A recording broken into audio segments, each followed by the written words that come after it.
జన్మ రాకుండా చూడరా నీ దయ ఉంటే చాలయా హర హర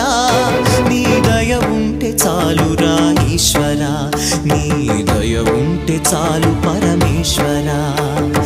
ఎవరికి ఎవరయ్య ఈశ్వరా